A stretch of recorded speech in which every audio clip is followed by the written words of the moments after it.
Hey everyone, welcome back to Zombies Garage.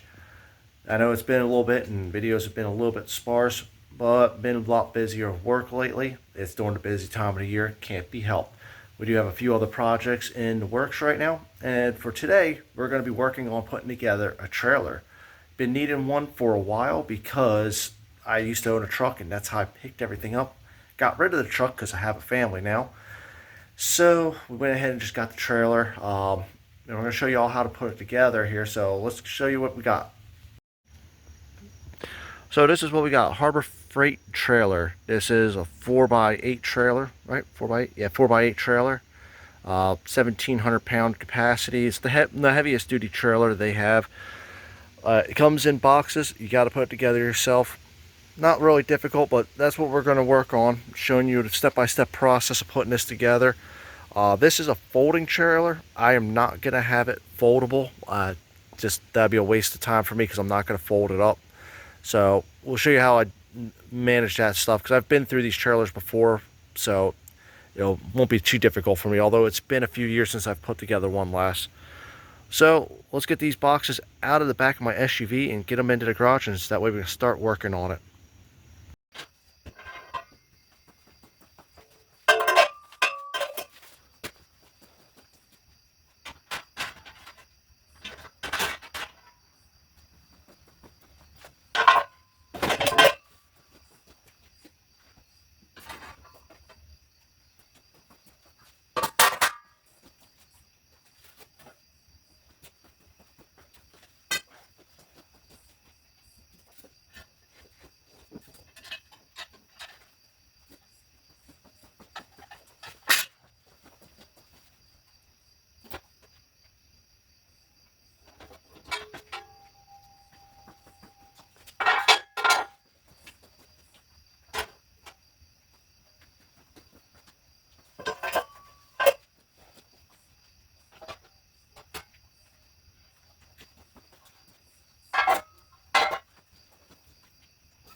Okay, that didn't take very long. We got our rails. Now this doesn't come with flooring on it, so that's something we will be getting. I already got a plan. Like I said, I'm not gonna make this into a folding one. I'm gonna change it. Uh, we got our tires right here. These are a 5 bolt one. This makes them a little heavier duty or a heavier load rating. Don't know about the grease they have in there. I already know I'm going to clean these out. I've recognized these hubs. I've used them before. In my old company, we used to build the smokers, the pull behind barbecue grills and such. And those came with terrible grease. We had a lot of bearing failures right out the gate. It looks like a different grease than what they used before, but I've recognized these hubs, and they probably come from the same company. So what I'm going to probably do is I'm just going to clean the bearings out and reseat everything, I think. Although everything, yeah, we'll see. But we got our springs right here, fenders underneath there, hitch, and various other brackets and bolts, and an instruction manual there. So I'm gonna reset this up. I think that's gonna be it for tonight, though. It is dark outside and it's getting kind of late. Had to stop for dinner there for a minute. Well, we'll set it back up and we'll start getting everything back together here in a moment. Alright, so we got the frame laid out. The framing, the side rails have stickers on them showing which place they go. These horizontal rails are all the same ones. They all have the same hole drilled in them, and they just lay right across. The only difference is this one's got the bracket up there for the connection to the rails that go to the ball joint, trailer ball. Matter of fact, those are the arms right there, plus the axle. They bolt together. Basically, you put the frame in here, and you just run the bolt through. Now, when not in use, you can swing the rear frame here on top of the front frame. I'm not going to utilize that, but they do. If you don't want to do that, they did provide extra bolts to bolt these two frame rails together, since these would be the swing part, so you can have one solid frame all the way around. So we're going to do that. Like I said, if worse comes to worse, I'll weld the frame together if I know the bolts don't work out. What they did provide is these 8.8, and I'm going to say questionable fasteners. I got, it's supposed to be 78 of these, a bunch of these nuts here, they're nylon locking nuts, some longer bolts for a few other things, and some carriage bolts. And then a miscellaneous amount of chain, some extra bolts, hangers and stuff like that for the axles. Basically, so what I'm going to do is bolt the frame together, and I'm going to set it up on my jack stands over there. That way we have it all pretty much all together and we can go from there. So bear with me for a minute, I'm going to get this swung together. Alright, that took me about an hour or so to get this right. Hardest part is not tightening up the bolts, but making sure everything's square. Since these are basically two large squares making a large rectangle, I went from this bolt to this bolt and this bolt to that bolt. Strangely enough, came out to 66 inches, well 66 1/4 inches, right? No, 66 1/8 inch of to make it perfectly square. The same with this side. This side was actually exactly 66 1/8 inch on when cross reference between each corner to make it square. Now here's the trick with this when you're putting these together. You tighten up one bolt, check, and you tighten up. Usually I'll start at one corner there and go to the next corner, and then I'll check my squareness, and then I'll go to the next one, check my squareness, go to the last one, check my squareness, and put the cross rail in. That's something I did when I used to build the smoker trailers and the barbecue trailers, because they're a bit not too different from this, honestly. Different frame design and all that, but the concept's basically the same. And I can tell you right now, if they're not built square, they will be all wonky and all sorts of doing some weird stuff going down the road that you're not going to like having behind you. But yeah, once you every time you tighten up something, just check your cross reference. Use either a wood mount or a rubber mount to, if you need to give it a slight smack on one of the corners to give yourself a little bit of squareness. We got the frame bolted together though with the two bolts, and there's going to be a hinge that goes here on either side. I'm going to bolt them in there because it does add some stiffness to it that's going to be needed. So I'm going to go ahead and bolt those in there, and if I have anything left over, I'll bolt the rest of that frame together too right there, just to make sense. And like I said, worst comes to worst, I could run myself a nice, get in here, grind all this paint out here, and then lay a nice bead of weld right through there, and that'll be strong enough. We'll see how it goes. So let me get the hinges out. Matter of fact, here they are. And we're going to get to work on installing them. Alright, we're in the middle of the frame here. We are going to assemble the frame with the hinge. Now, one of these sides is going to be offset just a hair, and the other side is going to be straight flat. Looks like, according to the pictures, the straight flat is going to go to the front side of the frame, and the one with the offset is going to go to the rear side of the frame. So let's go ahead and get these things bolted up. Alright, that one's on over there. Next thing we're going to start working on is the front end. Don't mind the cat there. They do say to flip the trailer over on its backside. I'm not going to do that because that's a lot of unnecessary work, and I really don't want to scratch up the paint. Even though the paint hasn't been scratched yet, it's actually been remarkably tough. I'll just do it from underneath. It's no big deal. I got it on jack stands anyways, so there's plenty of room to work under there. So let's go on to the next step here. Alright, we're going to put the tow bar support brace on there. It's got 2 bolt holes and 2 bolt holes. Both are a different alignment here. They actually go right here. You're going to be using the actual longer bolts. There's 4 of these. They're slightly longer than the small bolts used to do the rest of the frame. This requires making sure you didn't put a bolt hole through here. because it's as it says in instructions, do not put a bolt. It's for this to go through. So we're gonna go ahead and do that.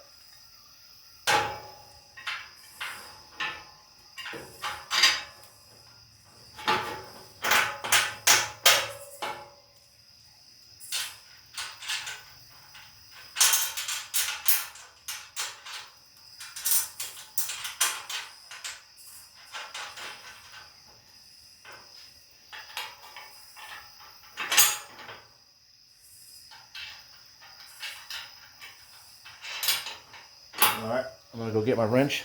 I'm gonna go tighten those up, and then I'm gonna do the other side. Okay, so we're gonna get these front tow bars on here. What I'm gonna do is make my life a little bit easier and put this pin already in place. Now these take a bigger bolt. These, I believe, are M20 bolts.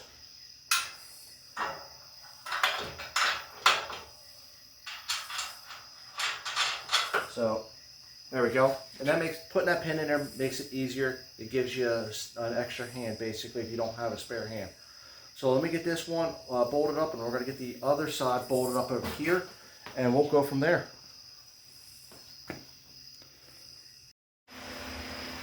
Alright, so we got the tow bars on here. I didn't tighten these bolts up all the way. I just kind of left them somewhat loose. They got nylon lock threads on there. Mainly because this is a tilt trailer. So you can tilt, you pull those pins out, and you should be able to tilt the trailer up so you can load and unload what you need to. And then when you're done, you just tilt it back down, put your pins in there, and go. You don't want to tighten these up all the way because otherwise you're not going to be able to tilt the trailer very well. Next thing we're going to work on though, we're going to get the front of the A-frame here complete. We're going to attach our brackets here so we can put the ball hitch assembly or the ball hitch coupler on here. So I'm going to do this off screen. This comes in two pieces. We got a bottom plate, top plate. But I'm going to do this off screen and show you probably tomorrow because I can already see the pixelization on my screen here. My screen's not that big. So it's getting a little too dark at this point. I don't have enough light. So I'm going to go ahead and bolt those on there, and I'll show you all tomorrow. We'll see. Okay, I jumped the gun a little bit and already put this stuff here together. 6 bolts for the top plate here. This is going to be holding the coupler. They got it shown to be mounting on top, and then there's a brace plate underneath that takes 4 bolts on each side. And basically, they got it slotted right here, so you just line it up best you can. Try to keep it from binding. Notice there's a gap on either side. You don't want to push these tow bars too close together because it'll bind up on those. Too far apart, it'll bind up also. You kind of want them nice and even. So after that, we're going to put the coupler on, which I got the coupler right there, and the safety chain along with the bolts. Now it has a different way of showing you to mount the bolt, the chain on here. I don't like the method they show on there. I'm going to do a little bit different method, but I'll show you after I get everything assembled here. Okay, everything's on there. Basically, you just drop this on here, put one bolt through, and then what I did, if you can see it, I put this center link of the whole chain, drop the chain out so I can find the middle link, and I ran it through the bolt for this one right here. That's something I learned to do when we worked on trailers, because a lot of them would have it set up so you can bolt it to the side there. I never really liked that method too much. Not my favorite. And I kind of like this way of doing it because it gives a nice solid place for it to go. It's not going to pull off the side of the bolt head.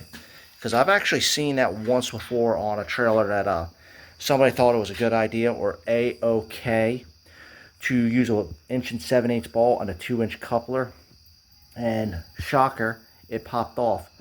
And it actually was nearly about to rip off the bolt head where they had the safety chain on there.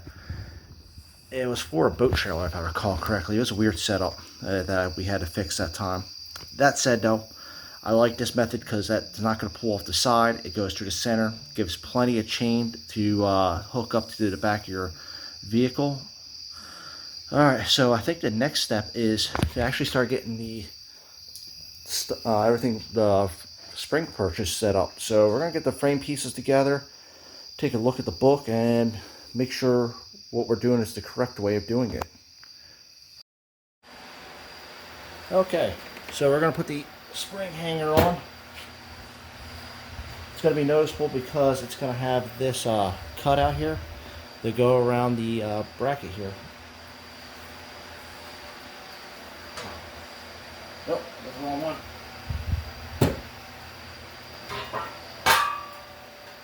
Alright. Now, it's got some square cutouts. This is for those carriage bolts they have, and it's going to match with the frame. Let's see.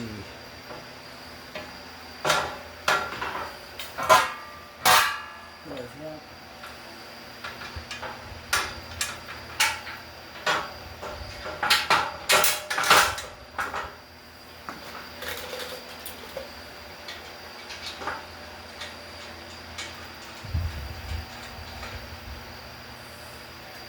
Where's it? There's it.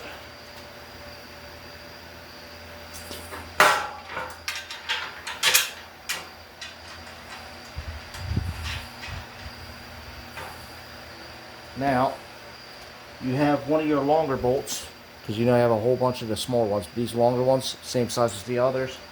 This is going to go through the down here and then in the corner part of the frame. Remember, as I said, don't put a bolt through there.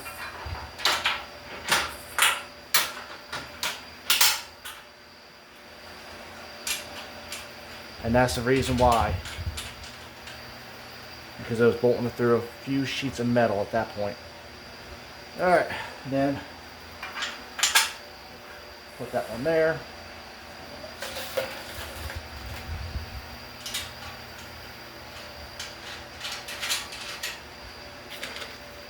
And I think another one goes to the bottom here.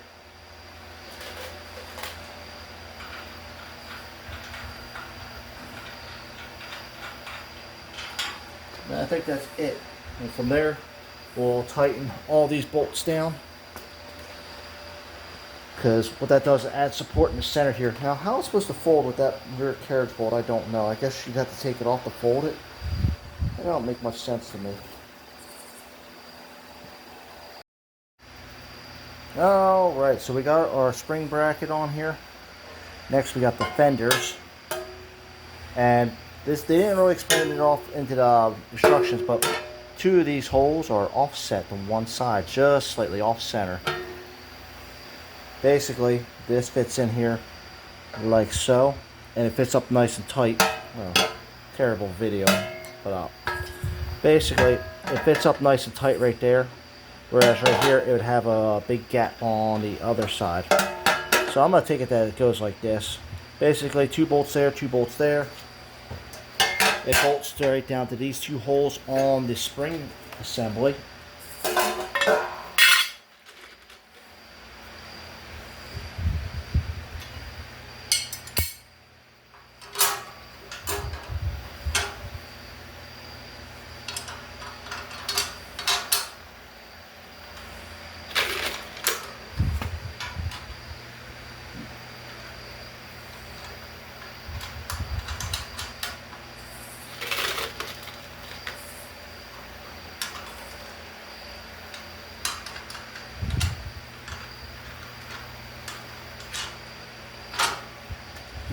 And we'll go ahead and tighten this up.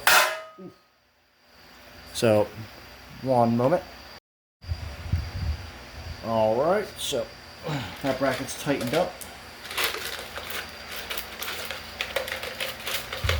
Get the other bolt out here. There we go. Jeez.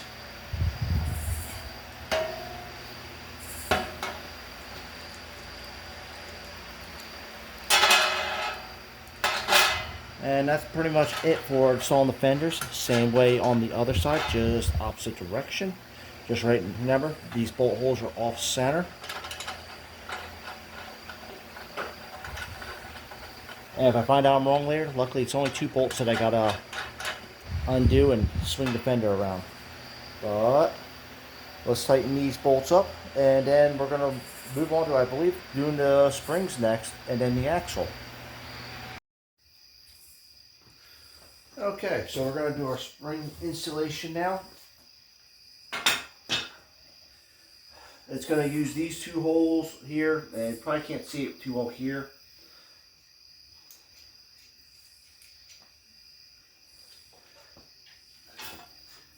The side that doesn't have the hole, this is going to stay on the back. Bolt's meant to kind of just glide back and forth across here.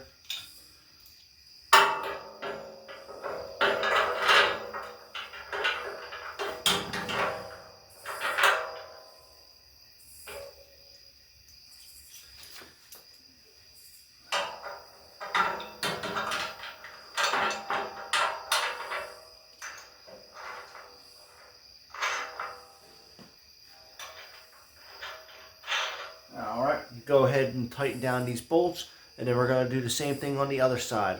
After that, we'll have the axle out.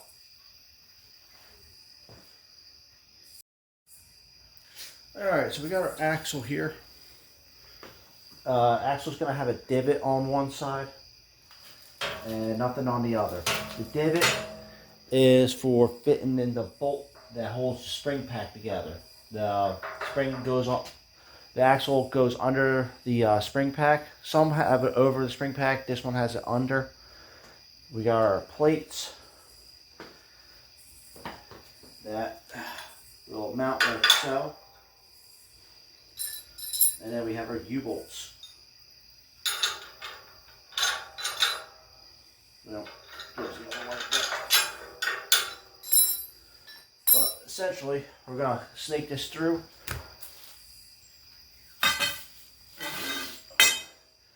This is easier to do upside down. Well, the trailer flipped over, I mean.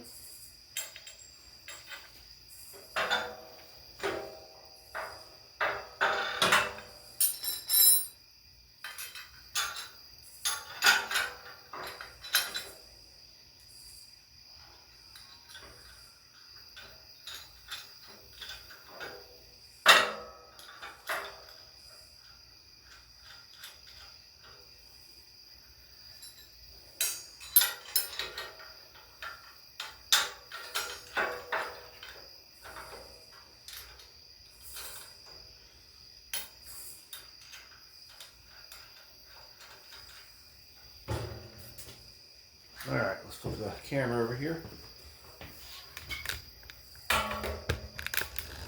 Yoink. There we go. And same thing for the other side. Pull it back. I'm leaving the bubble wrap on this side just to protect the spindle here.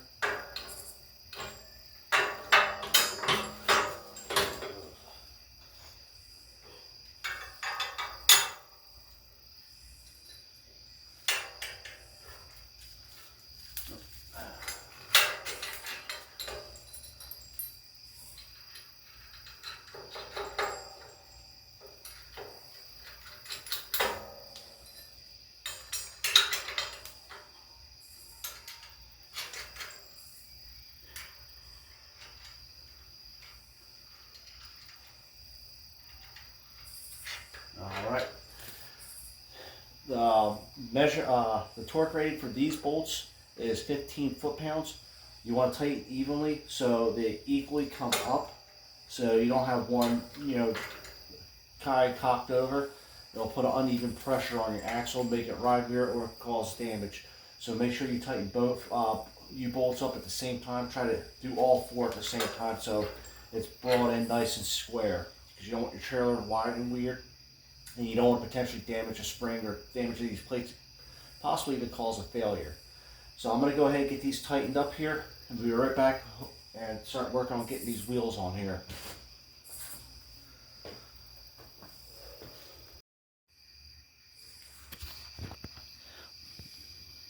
Okay, so the grease don't look too bad. The bearings are properly packed full of grease, and there is plenty of grease down there in the valley in between the bearings. And I really don't want to take out the back seal because I'll have to go get a new one. There's no way of me removing it without damaging it. I mean, you can, but I mean, you might as well just replace it. So either way, I'm gonna run it as is, see how it goes, and I'll keep an eye on it. So we'll just mount these up on the spindle, and we'll go ahead and show you how to set the bearing on here. So, well, let's get the wheel over there. Okay. Just a note, the nut size for this is 32 millimeter. And you want to make sure you seat the seal against the back here.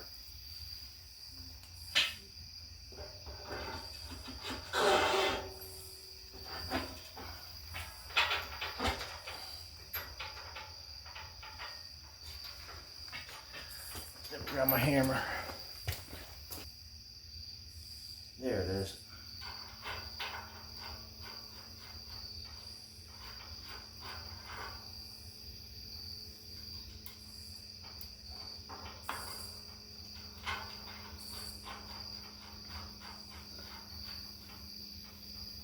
Alright, so we're going to set.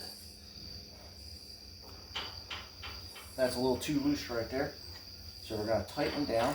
You don't want to over tighten on this. So we get a little bit of drag.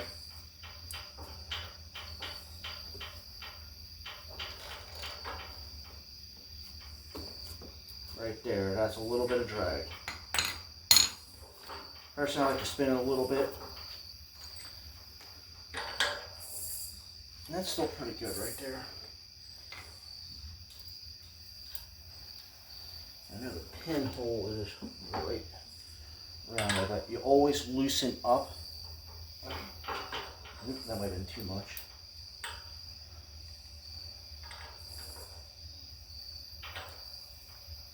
I know it's right down here.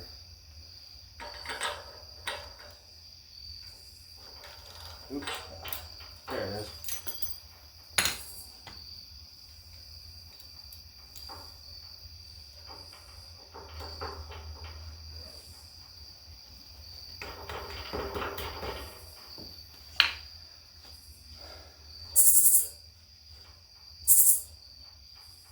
There we got some loud bugs.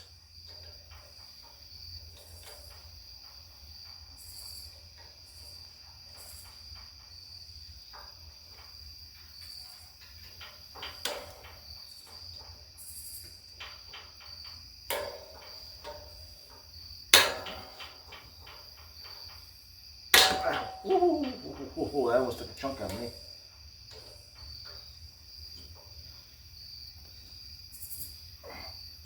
There. Ooh. You don't want to bend, do you?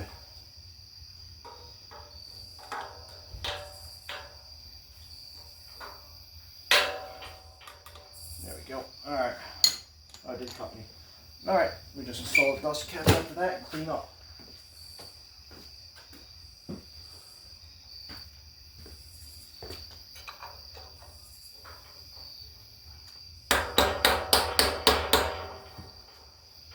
And make sure it's good. Yep. And then from there, yeah, that seems all good. And in about a couple trips, come back and reset your preload on here, because usually once it gets running around, the bearings will start to open themselves up and the wheel will usually get looser. So you're going to have to come back in there and reset your preload after a little while. Once I get this back on the ground, I'll adjust the tire pressure. And once I got it hooked up to the back of my SUV, I will retighten these lug nuts to make sure they're at the proper spec.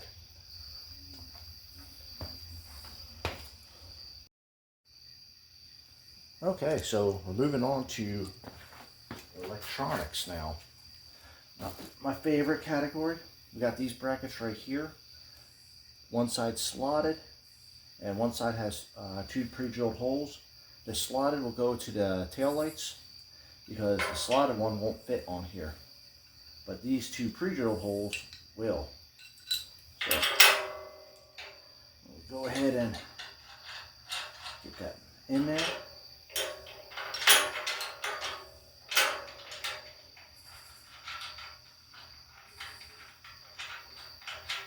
Alright. I'm going to tighten that down, and I'll get the tail light, and we'll get that on here too next, along with the license plate bracket, because it goes on the left side of trailers.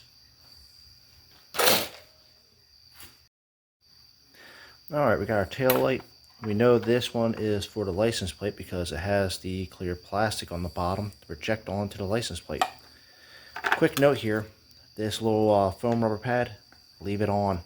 This is actually help reduce vibration. A lot of people throw this away, thinking it's just like, you know, a shipping piece, because it's used to hold down these wires. And I've seen it tons of times on a couple different brands, but usually it's either a rubber grommet or one of these cheap foam pads. Works the same either way.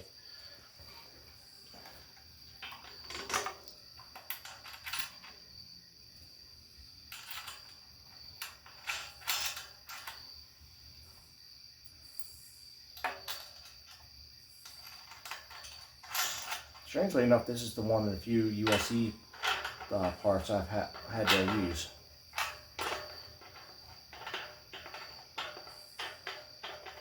Because so far most everything has been metric on here, 17, 16, or I think 20. There we go. And then we'll tighten that up the rest of the way. Don't over tighten it. This is pretty much melted into the plastic, these studs, and you can easily strip them out and break them. We'll go ahead and get the other side mounted on. I'll actually show you a small issue I found. This came in with a cracked lens, and I wouldn't mind it too much if it was on the bottom, because I don't have to worry about rainfall. It does have a hole there to leak fluid through, but I will have to go over to Harbor Freight and get a replacement lens for this. It's not too bad. This looks like the standard one that I've seen on thousands of trailers at this point, but we'll go ahead and get this thing mounted up onto the other side, and then we'll get next to the marker lights that are up near the front there. Alright, not the best view, I know. I'll get that out of the way of the light here. There you go. We got the main hole here for the wires, and these two holes are on either side. May not be able to see it on the camera. That's what bolts do. We got 2 screws, 2 nuts, and this just happens to be a 932 nut. So, well, let's go ahead and feed these wires through.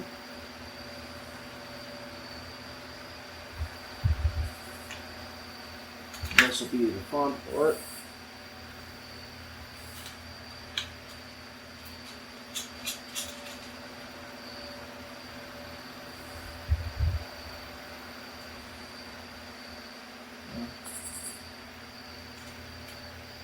Or if there's a better way.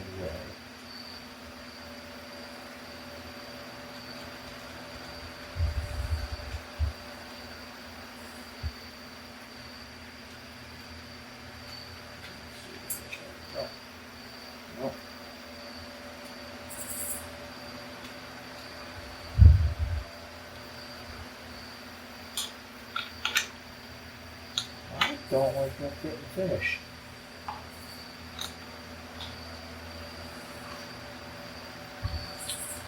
Possibly won't even.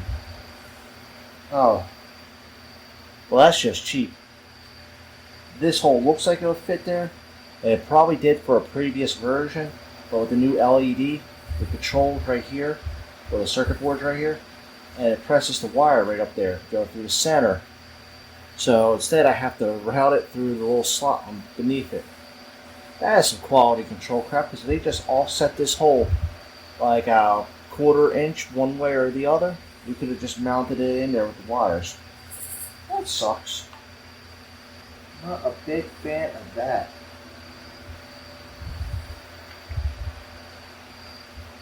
It's not the first time I've mounted them like that. I mean, usually they don't even have that on them. You gotta drill your own holes in these if you want to add side markers. So, I guess it's not too terrible. It's just, I've expected more.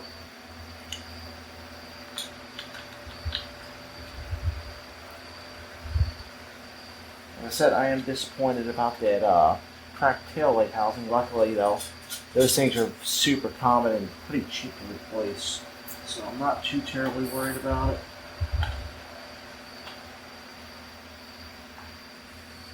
Make sure it's nice and even. Yeah, let's see, I don't need to pull it with a wrench. Yep. Yep, there we go. Alright, I'm going to go ahead and get the other one done on the other side there, and then we'll start mapping out the wiring and figure out how I want to route the wires through this.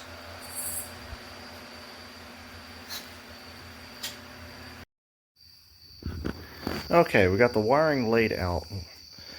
This does look more complicated than it actually really is.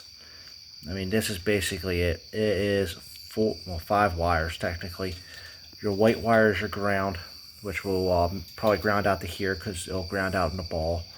Matter of fact, I am going to have to remove some paint off of this because as we file one side back, it's well color coordinated too. Brown to brown, yellow to yellow, white to ground. Now here's where the tricky part comes in here. You need a good solid ground, or these lights do not work that well. That's the #1 problem people have, is that either they screw it into painted areas and you get a bad connection, or it corrodes up. So I'm gonna grind out an area and probably put a metal screw through it, or a self tapper. Same with this. This has your ground, and this plugs into the brown here. And then obviously green and brown doing the same job over here. God, I remember there used to be a time when you get these lights and it didn't really matter. You had to figure out the wiring yourself. It's nice that these come color coordinated now. But like I said, I'm at the ground out a spot here, so it has a nice ground here, and then ground out a spot on the hitch there. That way it has a nice ground going to the ball there, because that's where it does ground out, at the ball. So, and then well, obviously we get extra wiring. Now they do provide these things to help get into the marker lights. I don't like these. Basically, you squish it on the wire. This metal piece stabs into the wire. It's supposed to stab into the wire and make your connection point. Best way of using these, I found out, is you pre-strip the wire so it actually gets on the clean wire, because sometimes it won't cut through the insulation completely and give you a bad connection. So I found a good method is just to split the wire a little bit, and golly, that's just sad. Do not use these. Throw these in the trash. God, that's just sad. Please don't use these. And these are clips for holding the wiring up. Yes and no. I'll use the clips and probably some zip ties too. I have a preference towards them. Well, these clips don't look too bad. I don't like the fact that they'll probably wear the wire with these sharp edges and then cause wiring issues in the future. Usually I like the either staple them up, because that works pretty well if you got a wood floor, or we usually just drilled a hole, zip tied them in place, because it just kept them nice and neat and protected them from the environment, and you're less likely to wear through them. I think I'm gonna wire it up, and then once I get done, I'll show you how I did it. We'll walk you through the process, because I'm gonna have extra wire left over, because I don't need all that wire, but I'm gonna need more wire on the end out there, obviously, to hook up to my vehicle to run the lights. So we'll be God, that's a short round. I know I'm gonna start rambling here. I've been on this for a little while now. That is a terribly short round, because this has got to go out to my vehicle. Yeah, this has got to go out to my vehicle, which I guess it only has to go that far. Where's this ground at? I guess it won't be that bad. I just don't like it. I gotta get my GMC in here. That way I can hook this up to it and get a better idea. like I said, we'll put an eyelet on here and probably grind down an area and run a self tapper through that also. It's decent gauge wire. This is not a bad kit here that they gave me with this thing here. It's actually a relatively nice kit. Okay, yeah, let's get to work, and I'll try, if anything pops up that I think is really noteworthy, I'll try to hit it on a video clip here. But I'm gonna get to work on this and get this figured out. All right, everybody, everything is wired up and it does work correctly. I'll hook it up to the back of my SUV here in a minute and show you. But starting from the front here is where I started at. We got our flat 4 connector. GM trucks and SUVs use a 4-pin trailer connector, so I got to use an adapter, but there's no lead coming off the back. So I had to stretch out this wire as much as possible, although I might clip it back later and use a 4-pin extension wire. I got some loom underneath there that I'm going to loom this wire with. That way it neats it up. Not a big fan of this setup though, using these clips they supplied for holding the wires in. The clips don't mount on the other side. I tried. There's not enough room for the clips to hang. I might come back later and do what we used to do with these trailers. Well, not these trailers, but trailers we used to work on and fix, and have the holes drilled, and that way I can zip tie the wires in. That's what we used to use. It worked really well. But I also run into the thing of this is a tilt trailer, so I had to have plenty of room up here for this wire up here. So when the trailer tilts up and back, there's room for the wire to go. It doesn't stretch the wire and break it. I used one of these connectors. These are pretty common for trailers. I'm not a big fan of them, but they do their job. Basically, I use my wire stripper to cut the insulation, spread it out, and then ram the brown wire in there and with this wire, and just clipped it together.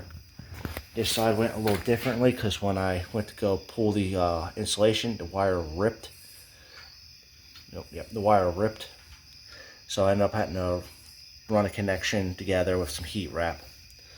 But the wires are grounded out for these lights underneath with self tappers.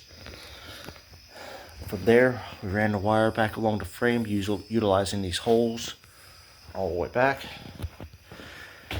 And I gotta get some more heat wrap. I just connected together. This is a temporary thing, but I'll put some heat wrap on these to protect them.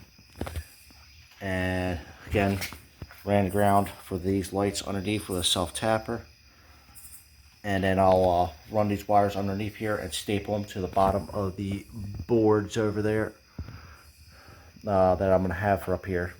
Stuff we used to do. It just it works pretty well. Same thing for this side. We'll take extra wire, loom it up here, and staple it to the boards. And from there, we'll lay down the boards. This is an 8-foot long trailer by 48 inches with I'm using 6x1 boards. Thought about going with 6x2, but I mean, this trailer is just going to be hauling around lawnmowers, motorcycles, and such like that. I don't need that heavy of boards. I want to kind of keep the weight on the trailer down for hauling. Because, I mean, at most I might have 2 lawnmowers or 2 ATVs or 2 motorcycles on there. I'll be barely brushing 1,200 pounds at most, maybe 1,400 pounds. This trailer's rated for 1,700 pounds, so we should be safe on that side. But next thing I'm going to do is get these boards on here, button up the wiring, and I'm going to probably put an ATV winch on the front here. Might be a really good idea. That way it makes it easier for dragging stuff up on here, like lawnmowers and such like that. 2,000 pound ATV winch is not that expensive. And with a booster pack, you can drag the stuff right on. And man, it's a whole lot easier than pushing stuff on or pulling. That said, I'm going to call it for today. The wiring wasn't too bad. The wiring kit's actually fairly decent, I will say. We'll do a final overview once I got the boards on here. Like I said, they're pressure treated, but they're not dry. They're not going to be dry for a while. Matter of fact, I had them sitting out in the sun. It's hard to see with the graininess, but you can see all the green on here from the pressure treating from it sitting outside today, just trying to dry it. We'll get it on there, and then we'll get our clips But I think I'm gonna go I-rings on here for tie downs. We'll see, and we'll just go from there. So, but I'm gonna call it for tonight, and we'll get to work on everything else. Hopefully tomorrow I'll be able to finish this up if I got time. I got a long week of work ahead of me, and then I got to go camping next weekend. So I'm not sure if I'll be able to finish this up this weekend or this week into the next week. It might be sometime next week. I don't know. We'll see. So bear with me for a moment here, and hopefully we'll have these boards on here, and I'll show you what I'm using for the boards to hold them down.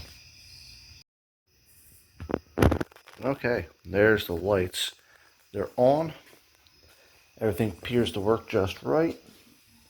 We got our marker light up there,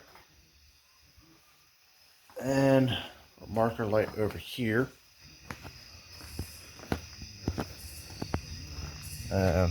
Sorry for that, but as you can see, blinker works. The other side, blinker works. And brake lights.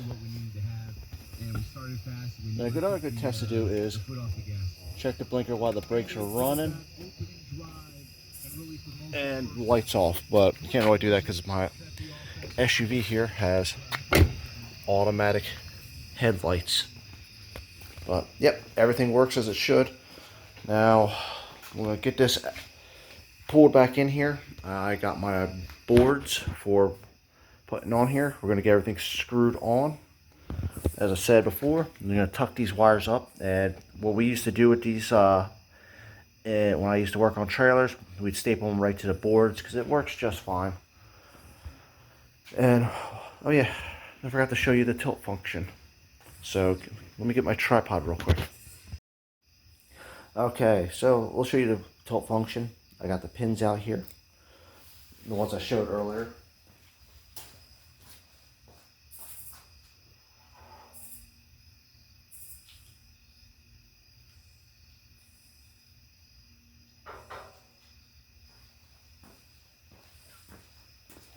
And that's pretty much it. I mean, nothing fancy there.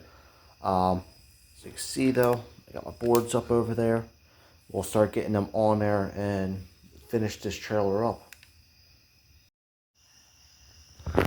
Okay, we got all our boards in. Went with 1x6s.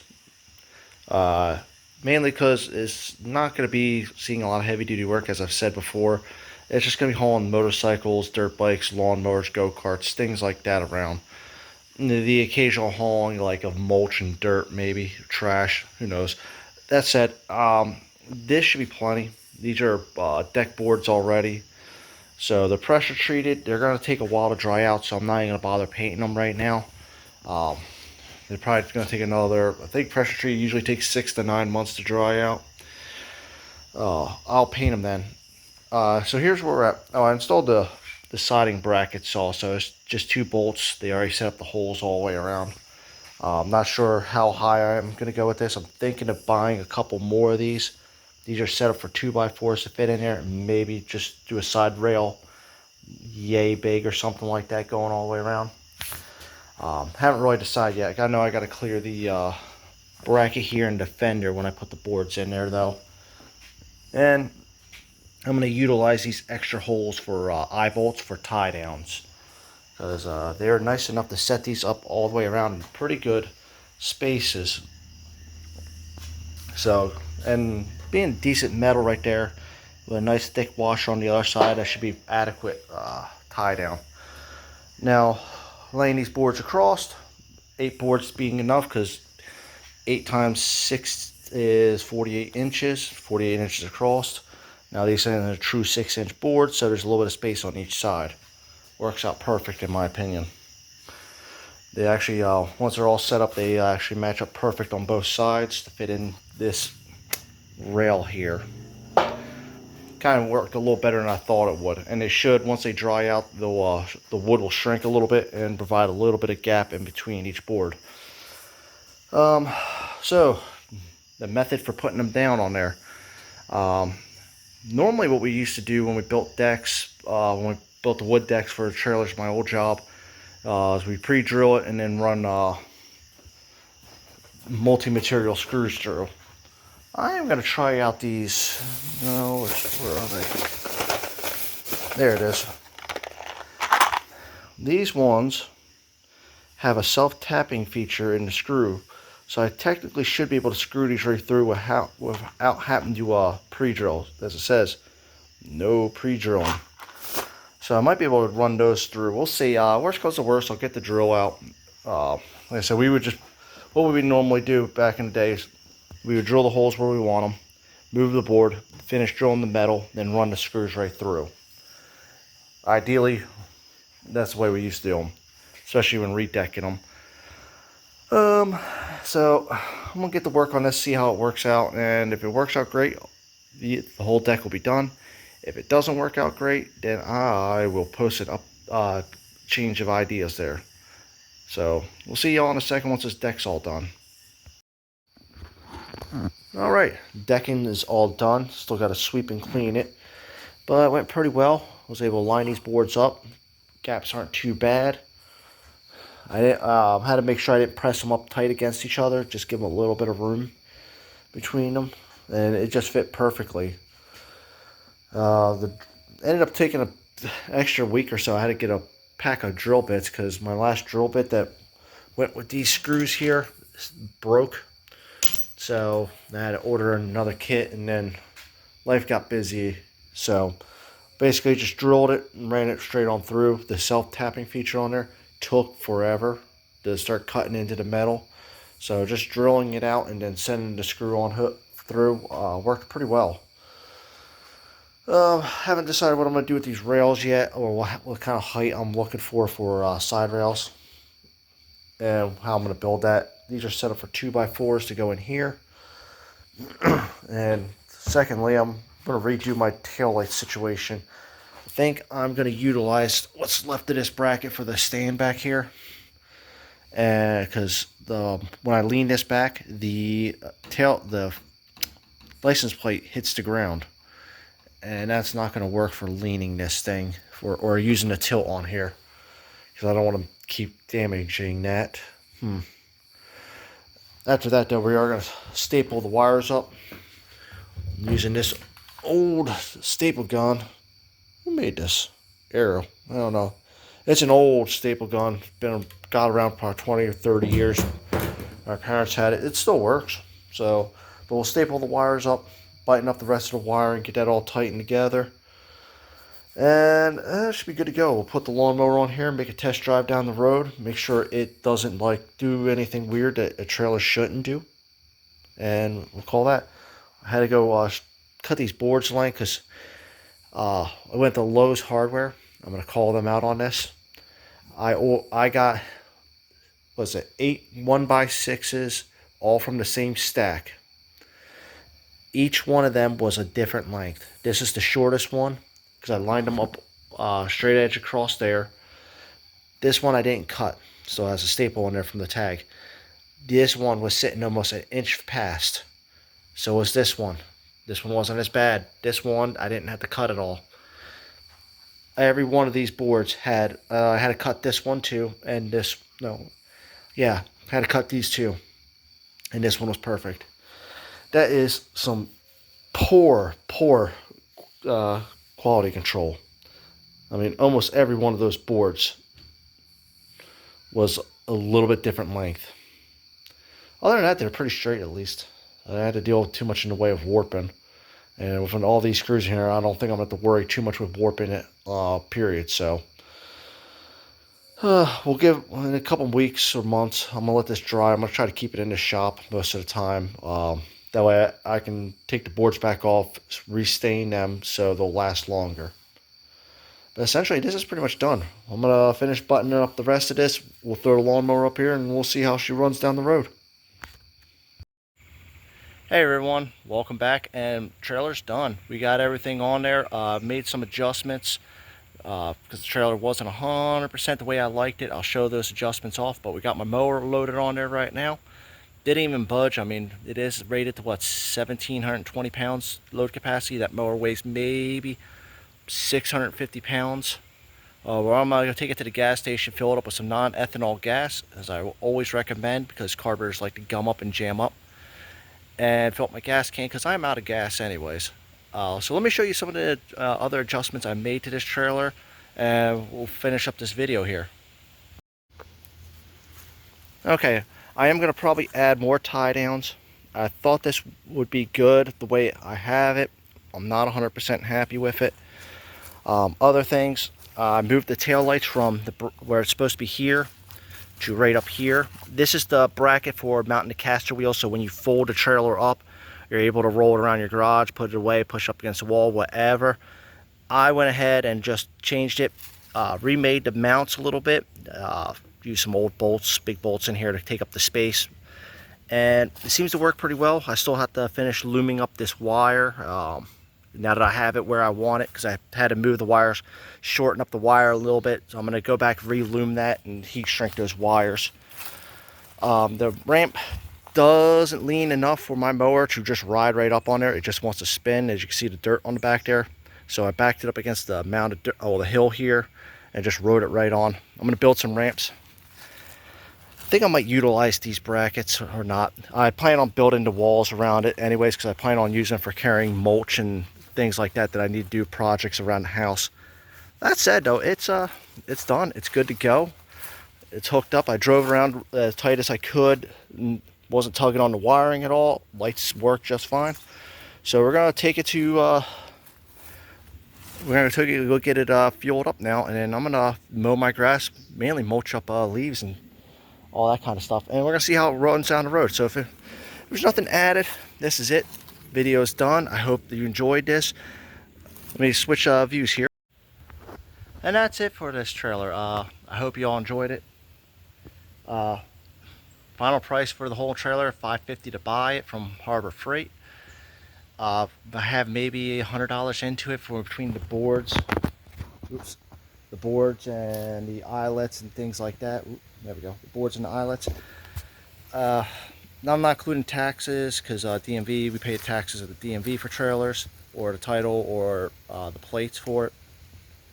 So that's it pretty much on that one. I did end up building this thing with just ratchet wrench and box end wrenches. I forgot my impact wrench at work, and then I kind of just took it as a challenge to put together. It only took me maybe 4 hours to put together over the various nights. Hardest part was the frame here. Ooh, and there we go. Hardest part was the frame, just squaring it up before tightening it down. I'll keep a close eye on the bolts to make sure they don't come loose, and if they do, I'll just grind them down to metal and re-weld the whole frame together solid. Overall, not a bad deal. You could buy a trailer cheaper, but here in this state, in every trailer I see, the people lost the title. And if you lose the title, this state makes it nearly impossible to get a title that wasn't in your name originally. It's just not worth the fight. And most times, police are going to leave you alone, highway patrol are going to leave you alone, but you might catch that one that's going to make your day a complete impossible mess. And it's just not worth the effort with them. That said, for the cost, can't go wrong. It really wasn't hard to put together. Basic tools, you can have this done in probably 4 or 5 hours for most people. I hope this video helps you decide whether or not you're going to get one of these trailers, and I hope it helps shed some light on how to build it, and I hope it helps you get your trailer together if you do decide to build these, if you need any tips or tricks. Like I said, I made some adjustments that weren't part of the Harbor Freight plan book, and that's fine. I'm happy with the way it is. This is exactly what I wanted. Now we're gonna go get some gas in this thing, because I got grass to mow. So I'll catch you all later. Thank you for coming to Zombies Garage. I appreciate you coming by, checking out. Let me know what you like. Let me know what you dislike. Opinions are always welcome in my book, because I'm still learning how to do this mess. If I can think of anything else, I'll let you all know. But otherwise, consider this video done at this point, and we'll see you all next time at Zombies Garage.